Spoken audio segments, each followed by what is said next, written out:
Oh ini dia. Iya, hai. Lagi sibuk aja paling apa ya? Yang pasti kan di rumah terus bosan juga sih. Jadi kita, hai. Oke, halo Mas Bene, apa kabar? Sehat Mas? Puji Tuhan sehat. Alhamdulillah ya. Oke, Puasa. gimana sorry? Selamat berpuasa buat yang berpuasa. Ya, Masnya berpuasa?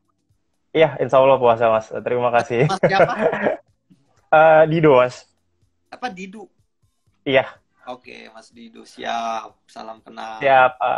Ya, Mas, kita minta waktunya sebentar ya buat ngobrol-ngobrol soal ghostwriter juga soal work from home, boleh ya? Boleh dong, silakan. Oke, yang pertama nih, kira-kira Mas udah berapa lama nih work from home atau di rumah aja nih? Saya di rumah aja itu dari tanggal 21 Maret. Oke. Iya benar, 21 Maret. Berarti sekarang itu tanggal berapa ya? Sekarang tanggal 25, 25. 24 April. Bulan 4 hari berarti. 1 bulan 4 hari saya udah di rumah aja. Iya sih Mas. Kira-kira apa sih Mas yang dikangenin dari kegiatan outdoor nih Mas? Kan udah cukup lama nih di dalam rumah.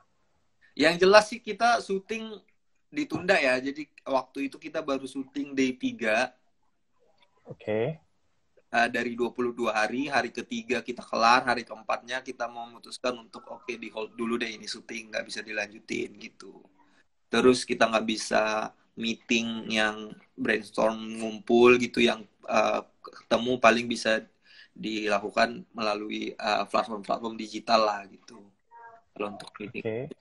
Tapi yang paling penting dari industri perfilman kan syutingnya ya. Jadi kalau syutingnya Iya, nggak betul. jalan, proses-proses sebelum atau sesudah syuting juga sebenarnya tertunda juga, jadi nggak bisa dijalankan dengan baik juga gitu. Jadi yang paling dirindukan sebagai yang bekerja di industri film adalah ya syutingnya gitu.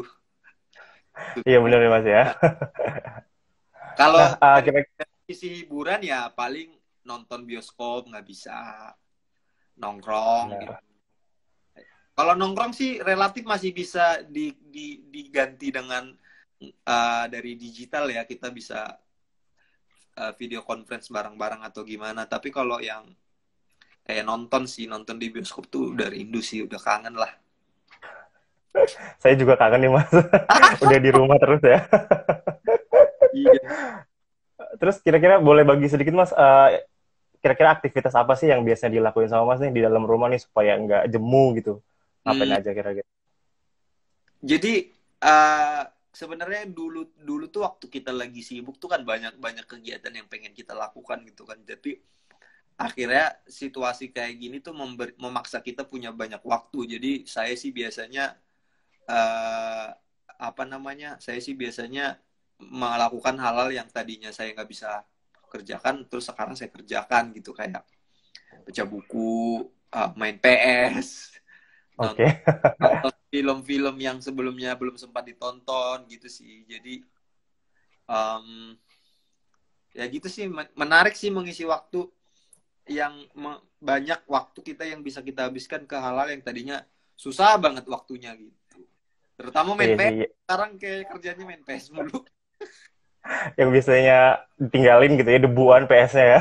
Iya, Sekarang udah sering dimainin lagi. sekali seminggu nyala aja jarang, sekarang nyala mulu gitu. Oke, sekarang kita mau ngobrolin soal ghostwriter nih Mas. Boleh ya? Iya, boleh. Oke, yang Boleh, pertama kan di luar biasa tuh masih tahun lalu ya, cukup besar banget kan, admission-nya, penontonnya, dan juga banyak banget dapat pujian dari masyarakat tuh. Gimana sih Mas perasaannya waktu itu Mas? Nyangka ya, nggak? nggak nyangka sih, karena niatnya ya bikin film aja gitu kan dengan tulus dan agak eksperimental ya. Maksudnya di Indonesia mungkin udah ada yang mencoba membuat genre horor komedi gitu, tapi belum banyak gitu. Nah, waktu itu kita membuat itu dengan niat kita coba aja yuk, siapa tahu ini bisa jadi alternatif hiburan yang baru gitu, genre yang bisa besar lagi gitu di Indonesia gitu. Jadi waktu itu kita niat dengan bikin sebaik mungkin, apapun nanti hasilnya ya kita pasrahkan kepada penonton gitu. Jadi Iya. waktu itu sih uh, cukup kaget sih dengan respon penonton yang awal-awalnya tidak terlalu baik. Maksudnya beberapa hari awal tuh tidak terlalu baik gitu, tapi semakin ke belakang karena efek word of mouth kali ya. Jadi orang tuh saling berkabar bahwa ada film ini, akhirnya orang-orang pada nonton dan puji Tuhan akhirnya cukup membanggakan gitu, cukup bikin bikin senang lah gitu. Iya sih. Saya juga kemarin tahun lalu kan sempat nonton, nggak Uh, diduga sih bahwa bisa ada komedinya tapi juga ada unsur dramanya. Mas, itu idenya dari mana sih, Mas? idenya itu sebenarnya idenya tuh Ernest tuh kan punya bikin kelas menulis ya, dia tuh bikin kelas menulis. Oke. Nah, salah satu peserta penulisnya itu punya ide itu gitu, ide-ide untuk bikin ghostwriter ini gitu. Bagaimana kalau seorang ghostwriter itu literally ghost gitu kan. Nah, waktu itu habis Oke. itu idenya dilempar ke saya oleh Ernest Prakasa, terus saya pikir menarik juga ini gitu. Akhirnya dilemparkanlah kepada pihak Star Vision, apakah Hmm. mau mencoba sebuah ide ini dengan eksperimen bahwa ini akan jadi genre yang sangat baru di film Indonesia gitu. Nah, waktu itu Oh, ya kita sama-sama ya udah kita coba gitu. oke. Jadi Nah, dia sama-sama mau mencoba aja gitu. ternyata luar biasa hasilnya ya. Nah, itu kan yang pertama kan jadi direkturnya tuh, Mas. Itu Iya, deg-degan betul. nggak sih, Mas, dikasih kepercayaan untuk ngedirect film itu pertama kalinya, film besar Iya. pula.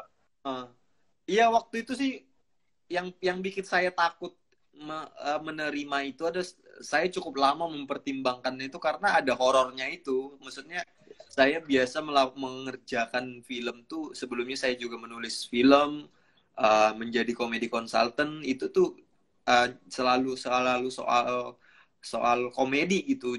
Saya belum pernah bahkan saya belum pernah syuting film horor gitu. Kalau saya sebelumnya cuma nulis film horor, ya itu Susana kan saya yang nulis, cuman saya belum pernah syutingnya gitu, saya nggak tahu bagaimana membuat adegan yang horor gitu. Jadi waktu itu pertimbangan pertamanya adalah aduh gimana bikin horornya ya gitu. Jadi itu cukup bikin pertimbangan yang lama sih. Akhirnya saya coba nonton banyak sekali film horor, baik Indonesia, Thailand, luar negeri, Hollywood. Saya coba nonton sebanyak mungkin, terus saya berpikir bisa nggak ya gitu. Nah, dari nonton itu saya coba pikirkan kayak apa nanti yang akan saya bisa bikin gitu. Akhirnya setelah memikirkan itu baru uh, saya bilang kalau kita nyawanya lebih ke komedi, mungkin mungkin masih bisa selamat gitu, karena Iya. sejujurnya bikin horor buat saya jauh lebih susah daripada bikin komedi karena tidak punya background di sana kan gitu. Iya, iya, iya. Kita sepakat bikin horornya semaksimal yang bisa dibikin, tapi tetap nyawa utamanya komedi gitu kira-kira. Jadi Oh, ya, oke. oke, kita bikin deh tapi nyawanya komedi ya gitu. Oke. Nah, sebelum sekarang kan kabarnya Ghostwriter 2 nih bakalan ada nih. Ya, Nah, apa sih pertimbangannya, Mas? Kenapa dibikin ada sequelnya gitu? uh, sebenarnya kan uh, dari awal niat saya dan Ko Ernest itu ingin membuat Ghostwriter ini jadi apa ya, jadi semacam katalis untuk orang-orang baru gitu, munculnya orang-orang baru gitu. Project ini dari Oke. awal memang kita kita pengen ini jadi medium berkreasi oleh orang-orang baru di industri gitu. Jadi waktu itu awareness memberikan saya sebagai orang baru kursi sutradara gitu. Nah, setelah itu uh, setelah keberhasilan yang pertama, kita berpikir lagi nih, kalau mau bikin yang kedua harus ada orang baru yang kita bisa berhasil masukkan gitu. Jadi si project Ghostwriter ini selalu jadi katalis untuk munculnya talent-talent baru. Nah, waktu itu kita berpikir uh, setelah produser menawarkan yang pertama sukses nih, yang kedua bagaimana Ben? Saya bilang kalau kita bisa menghasilkan sutradara baru, saya mau Pak menggarapnya gitu. Nah, setelah itu kita berpikir siapa ya kira-kira yang bisa menggarap ini gitu. Nah, di pertama kan komedi konsultannya itu namanya Mohak Liaco. Oh Saya ya, Mas Aco ya. saya lah di stand up Indo, di stand up juga. Terus saya tawarkan kepada Pak Parwes, Star Vision, produser Star Vision, bagaimana kalau yang ngedirect itu Aco Pak, yang ngedirect Aco, saya dukung dan saya siap bantu untuk yang kedua gitu. Jadi emang niatnya itu untuk memunculkan kesempatan-kesempatan baru dan membuat karya ini menjadi tempat untuk kesempatan-kesempatan itu gitu sih. Iya sih, untuk orang-orang baru ya Mas ya, jangan yang itu-itu aja gitu Iya ya maksudnya betul. ya. Nah, di Ghostwriter Baru, 2 sendiri, orang baru gitu. iya, di Penulis juga Ghostwriter sendiri baru. Noni kan baru sebenarnya ya. debutnya di Ghostwriter gitu. Oh, oke. Mas Bene sendiri di sini sebagai apa Mas perannya? Produser kah atau apa? Ya, jadi yang di pertama kan bersama Pak Parwes, Ernest kan menjadi produser. Nah, yang di kedua Oke. ini saya bisa dibilang mengambil alih pekerjaan Ernest sebelumnya gitu. Jadi di yang kedua ini Ernest sudah tidak terlibat lagi. Saya yang menggantikan posisinya sebagai produser kreatif gitu. Oke. Nah, boleh diceritain nggak sih Mas, yang kedua ini apakah berlanjut dari yang pertama atau gimana nih dari segi cerita? Apakah hantunya masih sama atau beda nih? Tadi juga Hmm, ada beberapa pertanyaan dari teman seru CGV di bawah. clue-nya hantunya kan udah masuk surga. Iya. Apakah cerita baru Clue atau deh, gimana? clue. Oke.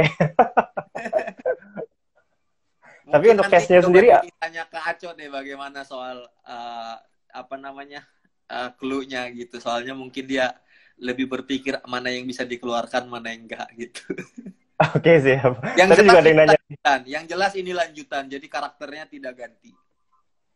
Oh, oke, iya. Tadi kan sempat ada yang nanya, di mana nih Bang Aco? Nanti Bang Aco akan live setelah ini ya. Iya, Nanti, ya, nanti kita bisa ngobrol-ngobrol sama Bang Aco setelah ini. Nah, untuk Masnya sendiri nih dari sisi produser, kira-kira apa sih pertimbangannya untuk Ghostwriter 2 ini, Mas? Deg-degan nggak sih? iya Bisa sih kita sesukses yang pertama atau enggak gitu? kita tuh justru ya nggak bisa dipungkiri ya kalau kalau yang kedua tuh pasti lebih susah gitu. Membuat yang kedua tuh lebih susah dari yang pertama karena yang kedua tuh udah punya ekspektasi gitu, penonton udah punya sesuatu yang diharapkan gitu, dia udah punya standar yang ada yang udah dibikin gitu yang nggak bisa dibohongi, pasti ada di kepala penonton yang udah nonton film pertamanya. Di film yang pertama kita tuh juga lebih bebas bikin karakter, lebih bebas bikin cerita, lebih bebas bikin komposisi genrenya gitu karena tidak ada patokannya gitu. Kalau yang kedua ini pasti banyak sekali hal-hal yang kita pikirkan, apakah misalnya ceritanya lebih menarik, apakah karakternya berkembang segala macam gitu. Jadi lebih susah, yang bikin yang kedua lebih susah. Tapi untuk syutingnya sendiri prosesnya udah selesai atau belum nih, Mas? Nah itu syuting yang kita day 3 berhenti itu Ghostwriter kedua. Oh, oke, jadi baru banget masuk. Baru Ya, mau nggak banget mau harus kita berhenti syuting dulu ya. hari sampai hari ketiga kita harus berhenti. Oh, oke oke oke. Jadi untuk rilisnya kapan segala macam itu masih masih belum tahu lah ya Mas ya. Tadinya tahu, tapi karena situasi begini semuanya kan mundur. Jadi kita belum bisa bilang, belum tahu nih akan bagaimana syutingnya, dilanjut kapan, tayangnya kapan, kita juga belum tahu. Oke. Tapi ekspektasinya Mas sendiri gimana nih untuk Ghostwriter 2? Ya lagi-lagi kembali sih kita maksudnya berusaha berkarya itu tulus aja gitu, membuat sebaik mungkin, memikirkan banyak faktor yang bisa membuat cerita ini lebih baik, membuat film ini lebih baik. Kita usahakan garap sebaik mungkin. Nanti bagaimana hasilnya ya kembali ke penonton lagi. Kita juga nggak bisa memaksa gitu. Tapi harapannya adalah keikhlasan dan kesungguh-sungguhan yang kita berikan nanti dirasakan oleh penonton melalui produknya gitu, melalui filmnya itu sendiri gitu sih. Iya, betul-betul. Amin, amin, Mas. Iya. Oke. Nah, sekarang saya mau agak sedikit kuis nih, Mas. Saya mau nyebutin beberapa nama artis gitu ya, nama cast. Oke, Mas tinggal perlu jawab cuma perlu satu kata. Misalnya saya jawab si A, Mas jawabnya dengan satu kata, misalnya talented atau pinter atau Sifat berarti ya. ya. Oke, Oke, nggak siap? apa. Oke. Oke. Kita mulai ya. Hmm. Oke, yang pertama itu Ernest Prakasa. Gila kerja. Oke. Yang kedua, Tatiana Safira. Kalem. Kalem ya? Oke. Kalem banget. Kalem banget. Kalem ya? Oke. Yang terakhir nih ya, Jujur. G. Pamungkas. Berisik. Gak bisa diam, orangnya berisik banget. Oh gitu. Nah, boleh ceritain nggak sih Mas sekalian soal Ghostwriter nih yang pertama, yang pas Mas ngedirect tuh. Hmm? Kan ngedirect kayak Tatiana Safira, terus sama beberapa artis yang mungkin udah sering nongol di film Indonesia, Mas. Iya, iya. Itu gimana Mas rasanya? Karena saya udah hampir kenal ya. Saya cuma tidak kenal dengan, kalau komedian-komediannya saya kenal semua lah ya, dekat gitu. Jadi untuk mendirect yang teman-teman komedian saya tidak terlalu kesulitan gitu, karena udah kenal, udah temen. Yang saya tidak kenal itu yang menjadi PR gitu. Tapi uh, untungnya kayak Tatiana Safira tuh kan orangnya baik banget, kalem gitu. Jadi itu kita komunikasinya enak banget gitu. Yang mungkin bikin saya deg-degan adalah ketika mendirect Slamet Raharjo gitu ya. Iya bener. Yang udah Karena legend kan, ya Mas ya. ya, karena dia kan aktor besar, dia juga sutradara FFV, jadi kayak itu benar-benar bikin bikin beban sih. Jadi waktu itu saya selalu berpikir, maksudnya ketika mendirect aktor lain, saya datang di kepala tuh udah bawa poin apa yang mau diomongin gitu. Nah kalau ketika mau ngedirect Slamet Raharjo itu saya sebelum ke sana latihan dulu, saya mau ngomong apa nih ke beliau gitu. Karena Oke. takut banget salah ngomong gitu, atau takut banget gimana gitu, salah penerimaan apa gimana gitu, karena jangan sampai ya merasa nanti nggak layak gitu omongan saya, apa nggak cocok gitu gitu. Jadi kayak ada rasa insecure itu gitu. Oh, oke. Nah, kalau sama Ernest sendiri gimana Mas? Maksudnya sampai akhirnya terpilih nih Mas jadi sutradaranya nih Ghostwriter. Itu prosesnya seperti apa gitu? Kalau dengan Ernest kita tuh dari awal dia udah ngobrol sih bahwa uh, ketika dia kenal saya dulu pertama kali project bersama dia adalah dia bikin sebuah web series, saya jadi penulisnya gitu. Oke. Nah, ketika itu dia udah bilang, Ben, kamu punya kemampuan nulis, kamu punya kemampuan storytelling, mungkin suatu saat kita, sorry, jatuh lagi handphonenya. Oke. Kamu punya kemampuan nulis, punya kemampuan storytelling, kita coba seriusin ya, siapa tahu punya jalan gitu. Jadi waktu itu kita udah sering project bareng, saya juga jadi komedi consultant di film Cek Toko Sebelah. Oke.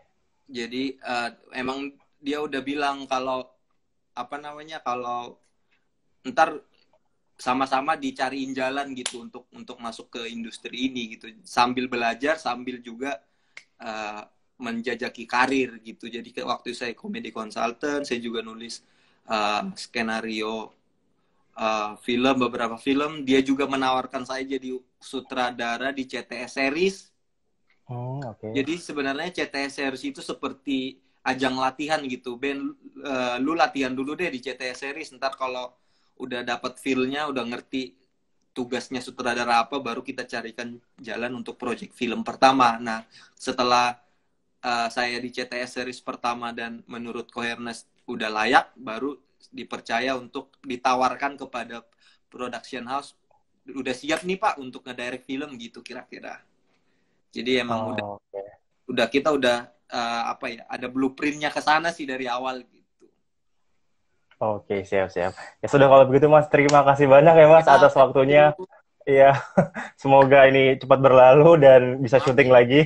Oh, Nah, syuting ada lagi. pesan nggak nih Mas atau tips-tips dari Mas buat teman seru CGV supaya nggak bosen nih di rumah ngapain aja? Kira-kira ada nggak sih Mas?